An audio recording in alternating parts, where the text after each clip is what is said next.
இஃப்தார் டைம்ல ரொம்ப குளுக்குளுன்னு சாப்பிட்றதுக்கு இந்த மாதிரி ஃப்ரூட் கஸ்டர்ட் செஞ்சு சாப்பிட்டு பாருங்க. ரொம்பவே டேஸ்ட் சூப்பரா இருக்கும். இது எப்படி செய்யறதுன்னு பார்க்கலாமா? இதுக்கு ஃபர்ஸ்ட் ஒரு கிளாஸ் பால்ல 3 ஸ்பூன் கஸ்டர்ட் பவுடரை ஆட் பண்ணி கட்டி இல்லாம நல்லா கரைச்சி எடுத்துக்கலாம். இந்த மாதிரி கட்டி இல்லாம பவுடர் நல்லா பாலோட மிக்ஸ் ஆகுற அளவுக்கு நல்லா கரைச்சி எடுத்துக்கணும். 1/2 லிட்டர் பால்ல நான் கரைச்சி வச்சிருக்க கஸ்டர்ட் மிக்ஸை இது கூட நம்ம ஆட் பண்ணிக்கலாம். அடுப்பை லோ ஃப்ளேம்ல வச்சு கைவிடாம நல்லா கரைச்சி எடுக்கணும், இல்லைன்னா கீழே அடி பிடிச்ச மாதிரி ஆகிரும். இந்த மாதிரி பால் நல்லா கொதிச்சு வர அளவுக்கு கஸ்டர்டை நல்லா நம்ம காய்ச்சி எடுத்துக்கலாம்.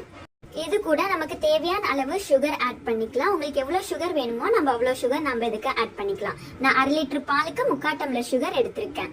சுகர் ஆட் பண்ணதுக்கு அப்புறம் ஸ்டவ் ஆஃப் பண்ணிட்டு நம்ம நல்லா கஸ்டர்டை ஆற வச்சு எடுத்துக்கலாம். கஸ்டர்ட் சாப்பிட்றதுக்கு கூலிங்கா வேணும்னா நம்ம ஃப்ரிட்ஜில் வச்சு கூட எடுத்துக்கலாம்.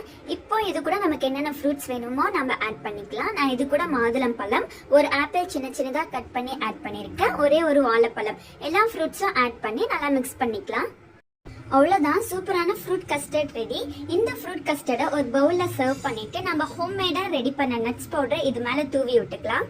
இஃப்தாருக்கு இந்த மாதிரி செஞ்சு சாப்பிட்டீங்கன்னா ரொம்பவே குளுக்குளுன்னு சூப்பராக இருக்கும். நீங்களும் ட்ரை பண்ணி பாருங்க.